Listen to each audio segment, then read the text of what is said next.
When it's in the air, I just like the way it flows. It's all natural. I like the way it grows. All the stress disappears, and I like the way it goes. Listen, I've been trying to cope, so I smoke.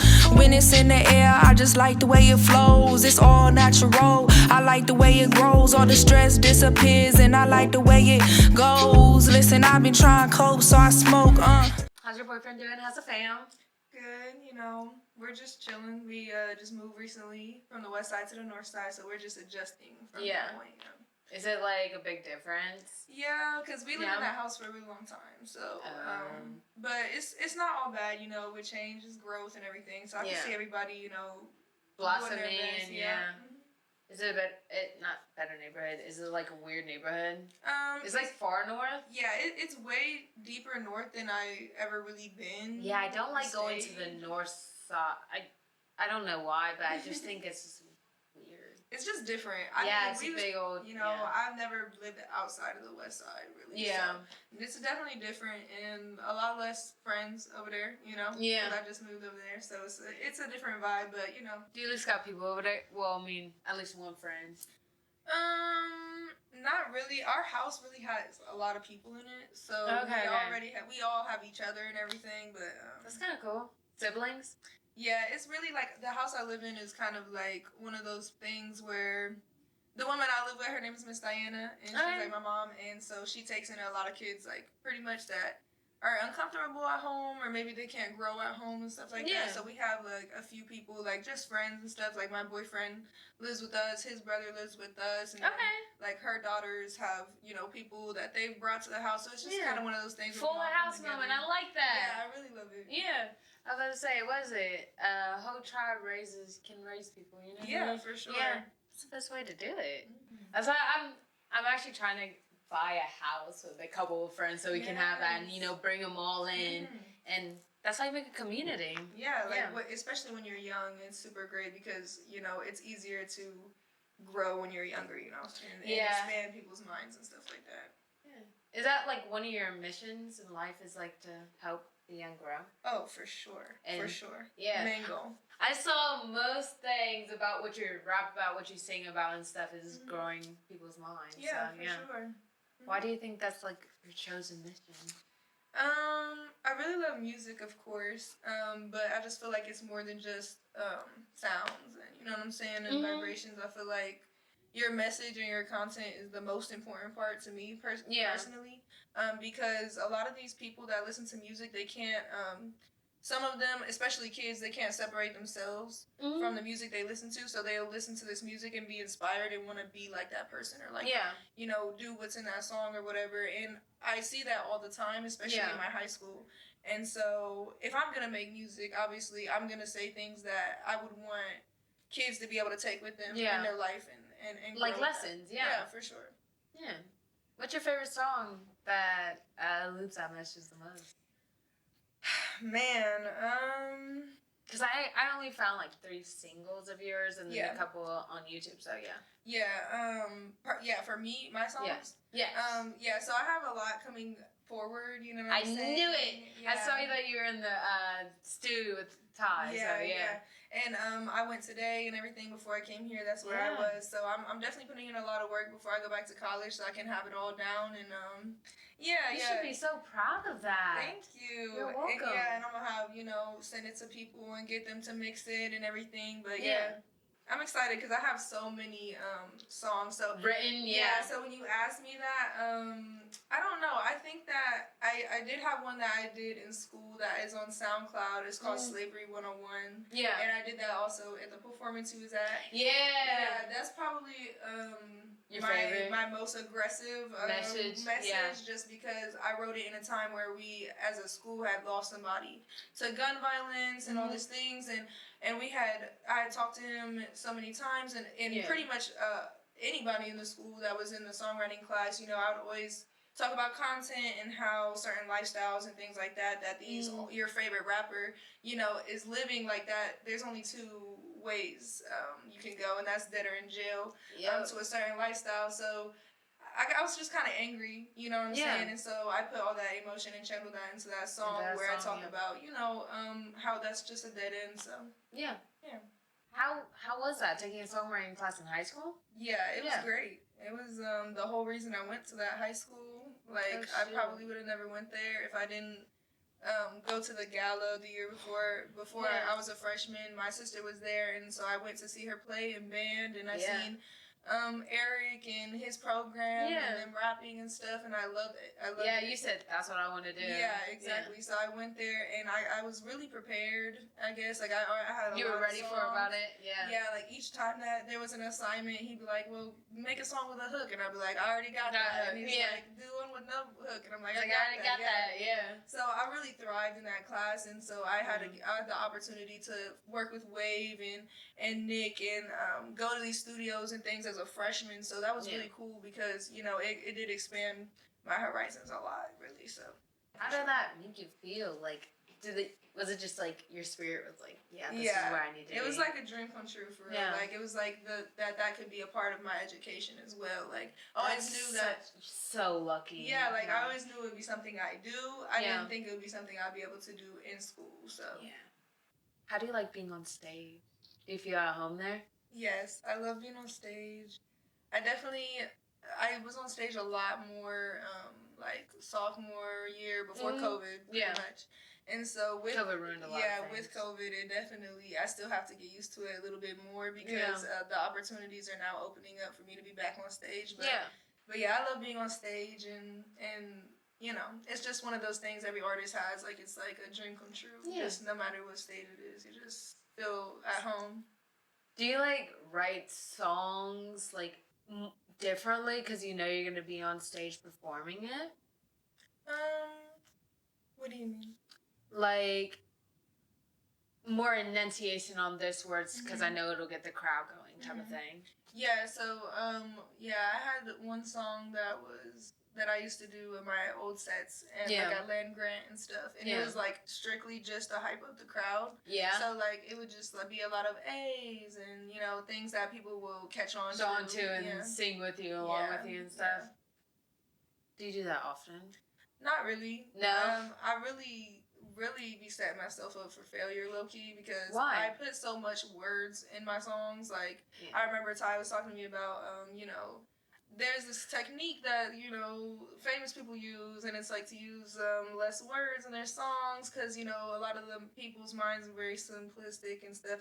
And I get that, but I don't do that. I write, you know, straight from the heart, straight from the mind, and a lot of knowledge in it. So yeah, that's usually how I write my songs. Is your soul. Yeah.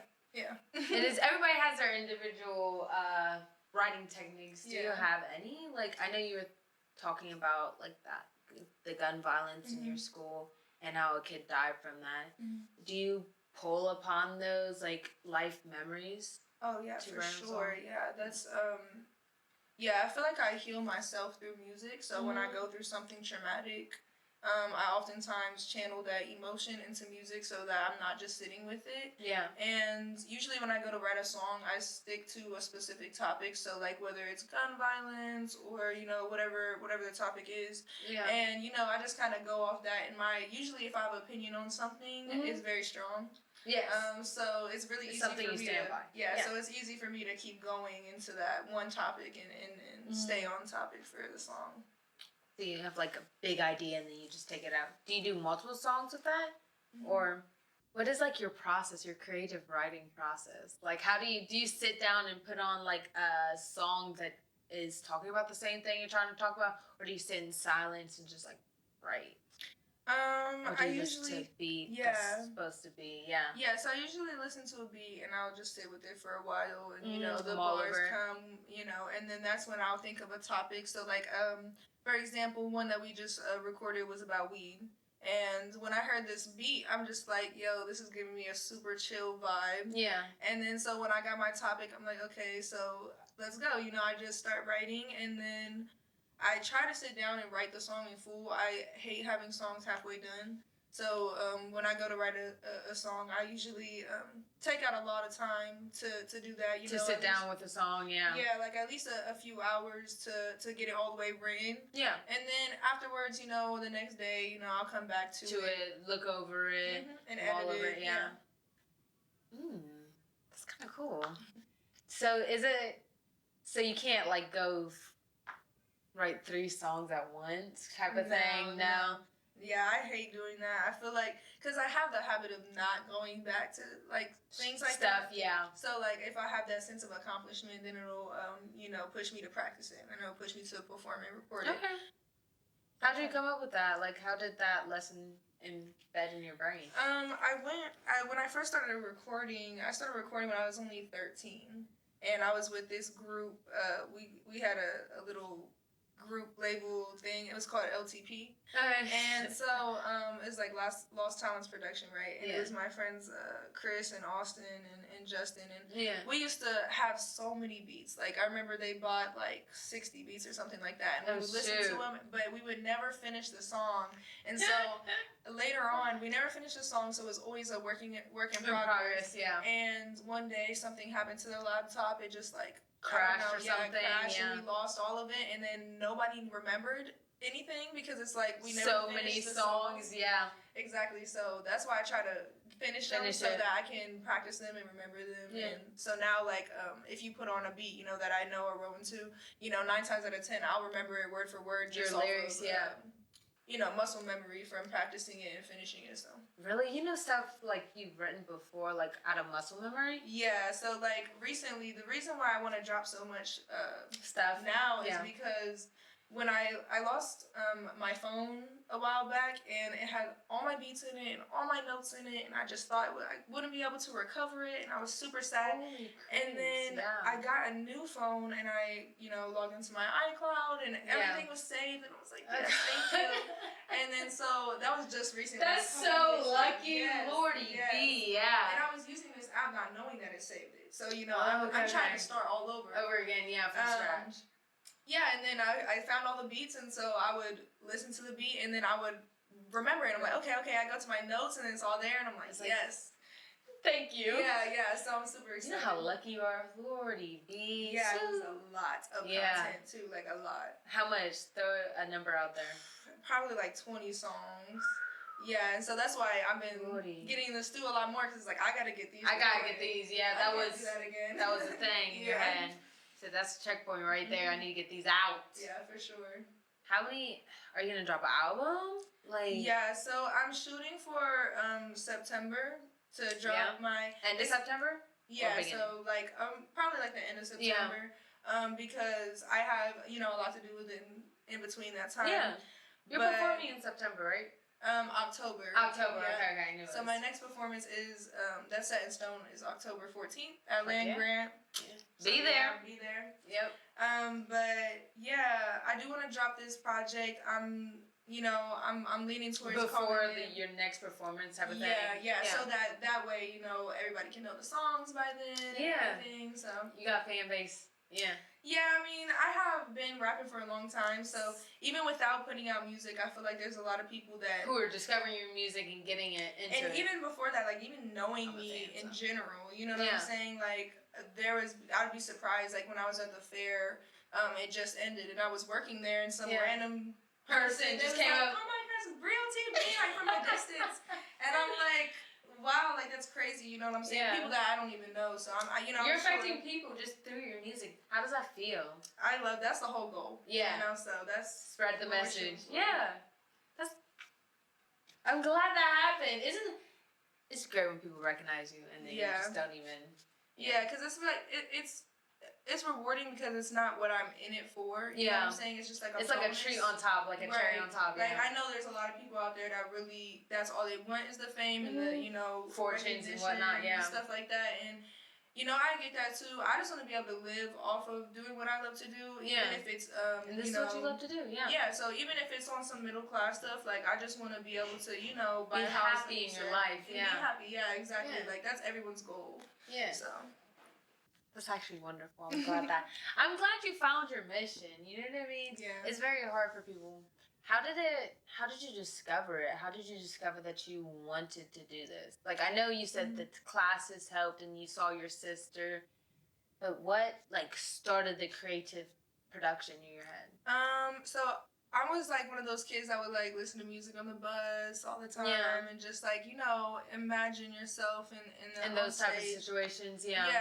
And but it wasn't really until I was in my hardest point in life, you know what I'm saying, my lowest point in life, where I'm like, okay, at this point I have unhealthy coping mechanisms, you know what I'm saying, I'm searching, trying to find something that, you know, isn't self-destructing, you know what I'm saying, as I'm coping with my feelings and everything that's going on. So, you know, like I said, when I started writing around 12 years old, like I would, so that my very first song that I wrote all the way through was like a bunch of trauma in there, and like I went back to my friends I was talking about in our little LTP studio in the home, and like I'm like, you guys, I wrote a song, you know, they were inspiring me as well, because they were getting into supportive it, you know, they was having their investing in their mics and their, you know, softwares and things like that, so it was really cool to see that too, and it helped me, it pushed me to be like, okay, it kind of put like a light bulb above my head, like maybe this is what I'm supposed to do.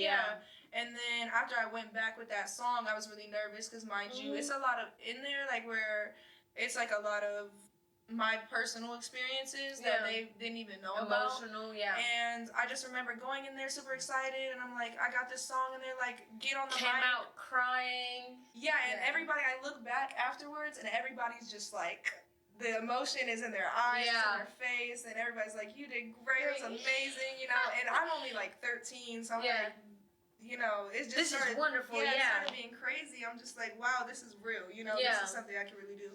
And then ever since that point, like I said, it started healing me. I could feel myself getting past my trauma, which each and every vulnerable, song. So, That's cool. Who was the person that you listened to the most to get through your most traumatic times? I really loved Eminem. And all his songs about his family and stuff. I really love that because it showed a lot of vulnerability. So Eminem for sure. Lil Wayne was always my favorite as well. It's really the Eminem and Lil Wayne collabs that gets you. Always hit every time. Every single time always hits.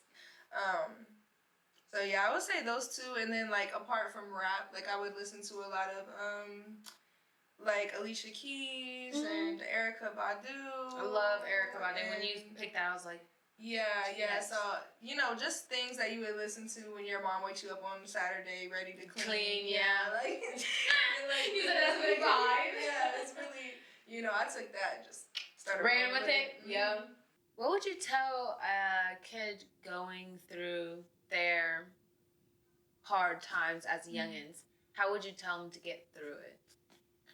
I think it's really easy to, when you're young, to like feel like everything is like your life is over. Everything's permanent. These issues are permanent, and so a lot of them become like depressed, and they're looking for a easy way out, kind of. And it's like a permanent solution to a temporary problem. And so I would definitely just tell them like to find people that you can talk to and that make you feel comfortable, and stick with those people. You know, cut off any negative energy, because when you're going through trauma and things like that, like you don't really, it can build up so easily. You know, so try to put yourself in a good environment, even if you don't feel your best, so that they can bring that out of you, and they can, you know, find that within you. How did you find the people who supported you throughout these hard times?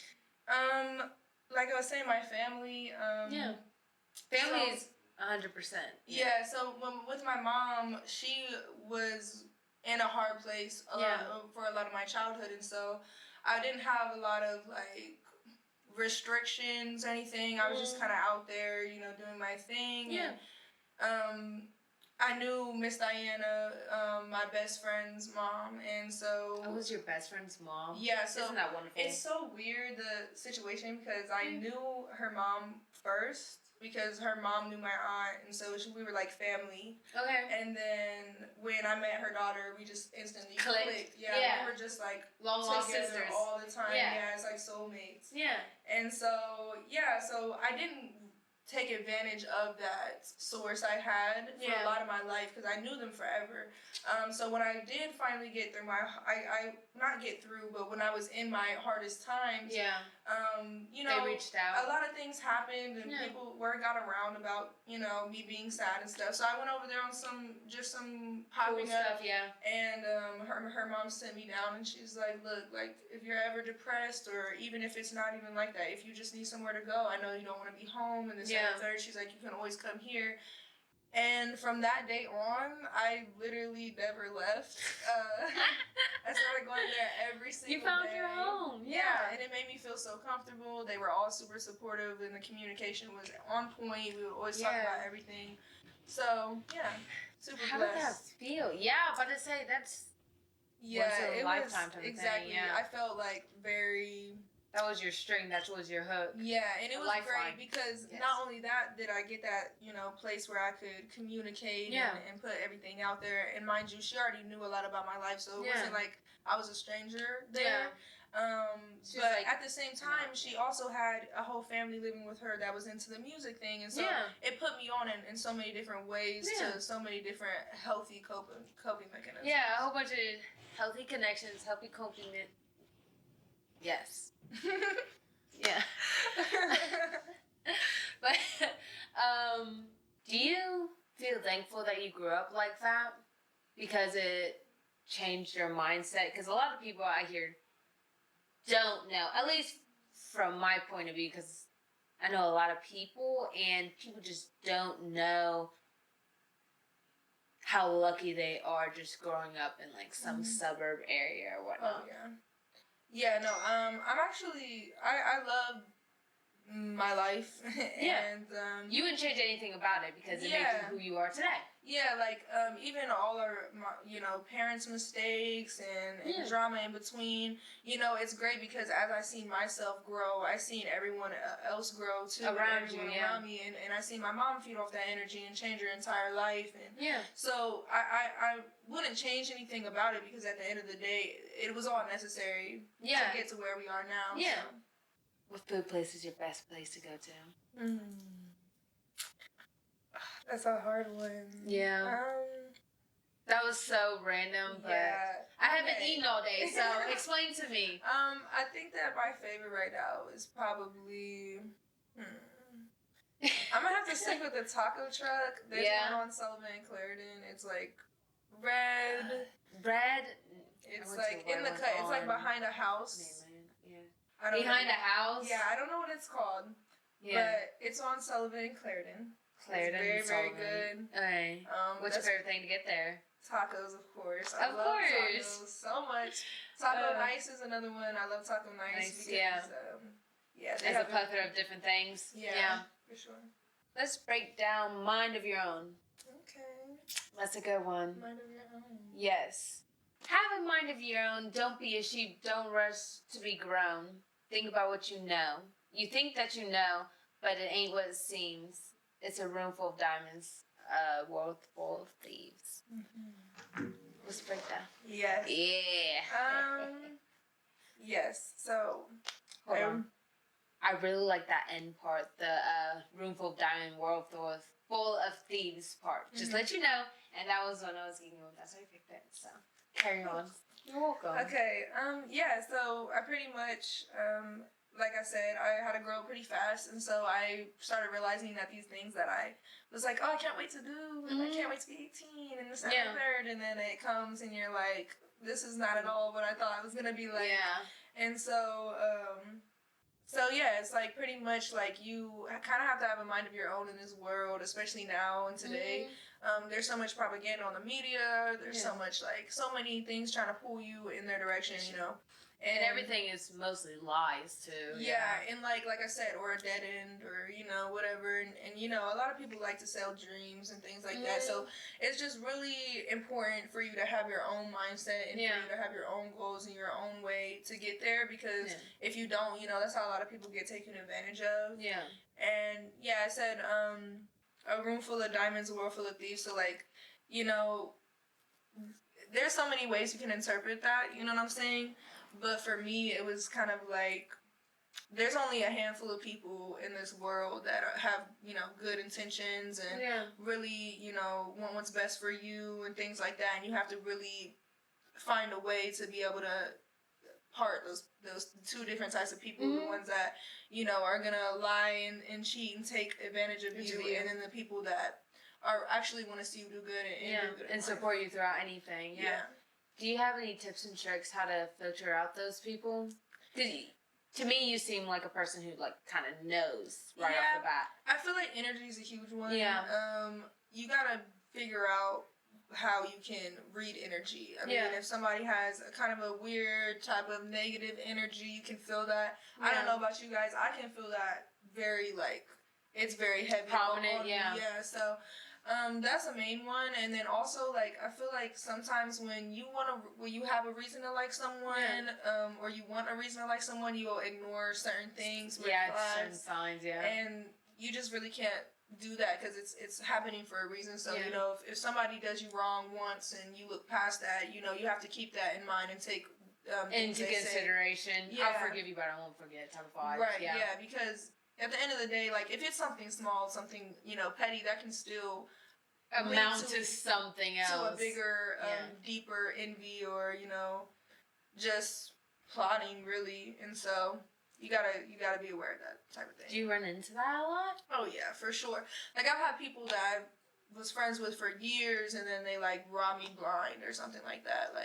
So you gotta learn from experience. It's not something that you're just gonna know. But once you see it, when somebody does you wrong like that, you kind of start thinking back to past experiences. You're like, the patterns, right, and those patterns they tell more than any words could. Their actions. I've had people that'll tell me, everything I want to hear, but their actions, they're not showing up, or they're not showing out for that, and that you got to pay attention to those the little things. And you definitely allude that through your music too, because like you were saying, it seems like pointing at the people who want to learn and who are the kids, the future generations. What else has been going on? Do you have any more features? Do you have features on your new album? Your new songs, the 20 songs I'm listening to, I'm hoping for. So I'm hoping to split them in half, so 10 and 10. Yeah, because Eric, he has a whole plan and everything. He's super official. He's like, this is how you should do it. Don't do too much at one time. The mentor Eric coming out. So but I don't have any features right now. I do want Ty to be on it, and there's just because. Like I said, these are old songs that I've came across, so I have a couple with features, but I'm not sure if you want those people would come through to actually be on it. Yeah. So right now I'm just gonna say me. But it is possible. I love a good single moment. I love it. So it's still possible though, for sure. Yeah. So I do want to go when I drop this new music. I am going to changing my stage name. Oh, you are from BreeOTB? Yeah, so I'm still gonna have BreeOTB as a thing. That's still gonna be me. That's gonna be the main. Yeah. But I want to start going by Bree Renee, because that's. I like that. Is that your middle? Yeah, my middle name's Renee. Oh. So I just want to be super raw, like Ty is. He inspired me because it's super cool. He doesn't go by his full name though. So. Yeah, me neither though. Ty, my name's Brianna. So. Oh, makes sense. Yeah. So, but I want to do that because I just want it to be my real authentic self. Guys, I told you Bree was awesome. I'm looking forward to her next 2 albums that are coming out. So, yes, October 14th at Land Grant. Be there or be square. Be square. Period. Please. And also dress up, because I'm going to be dressed up and I don't want to be the only one dressed up. Thank you. As you should. Yes.